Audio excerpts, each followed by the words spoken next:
Hello and welcome to another episode. My name is Anju Sharma for those who are new to this channel. Today I want to focus on something that I love doing, I'm so passionate about, is traveling. But the one thing that I have done last year, at the end of last year, was travel solo to Southeast Asia for a longer extensive time. And recently I reflected on the skills that I gained during my solo travels, and I realized that a lot of the skills that I gained are very transferable in the workforce. So today's episode is highlighting all the skills that you can gain from solo traveling and how you can apply that skill in your day-to-day career. So stay tuned and watch the rest of the episode.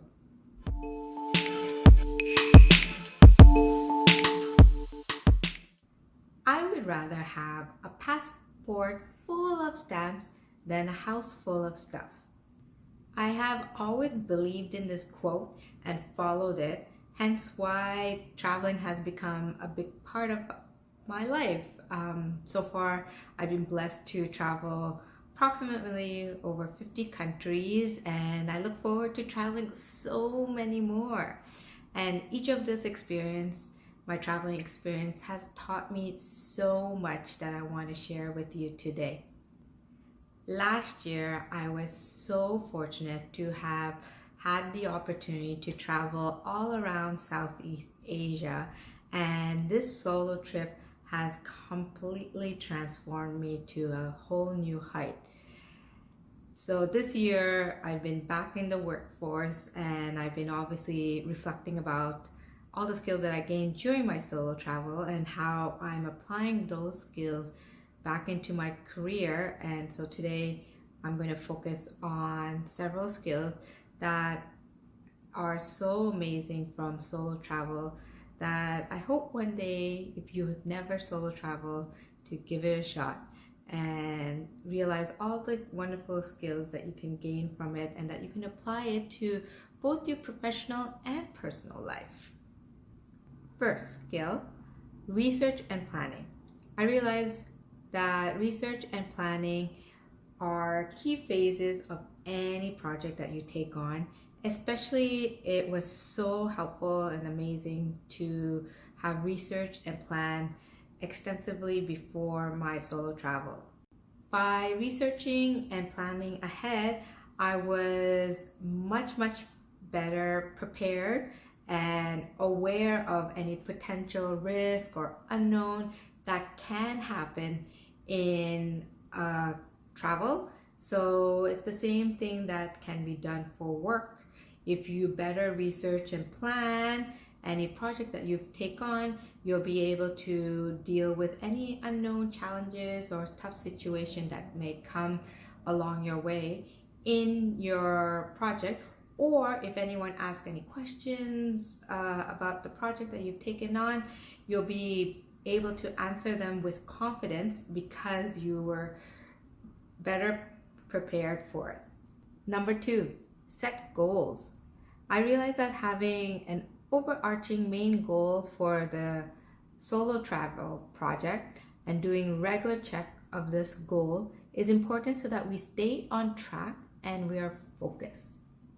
In the world that we live in today, there are so many distractions, and by setting goals and always touching base with that goal, you're most likely to stay focused and you won't be deviated to doing irrelevant tasks. So the same applies to work. If you have an overarching goal or purpose that you follow and touch base with, you're most likely to achieve that goal and stay focused and not do is any irrelevant tasks or be easily distracted. Number 3, have a growth mindset. I realized that it is so important to be open-minded and yet spontaneous for new surprises on any trip that you take on. The same can be also applied during in your career, where having a growth mindset will help you perceive maybe a surprise failure as an opportunity of growth.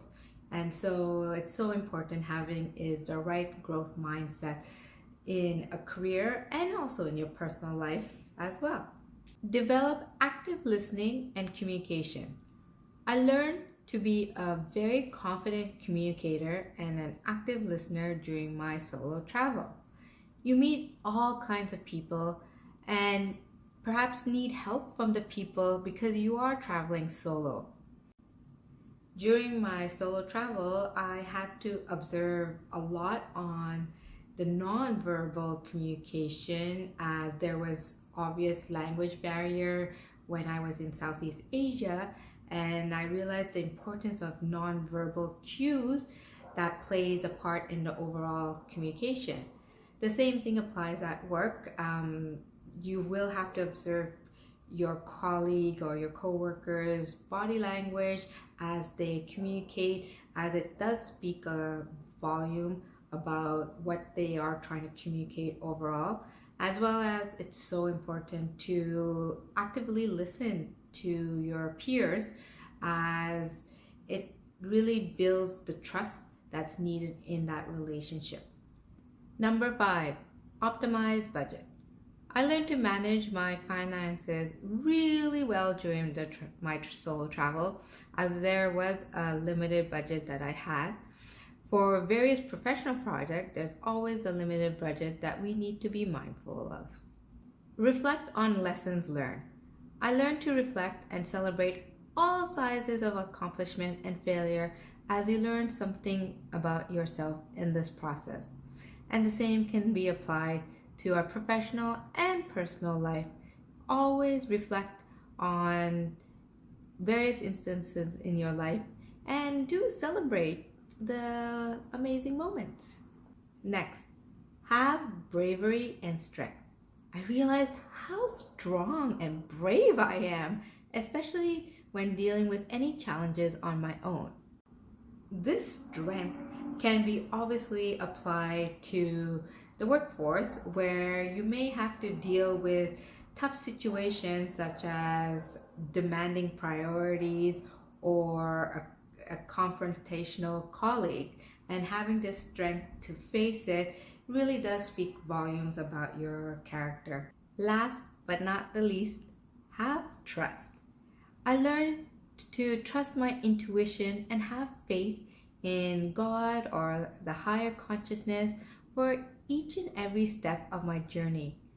And I apply this skill in my work and personal life and trust that whatever is happening for the best.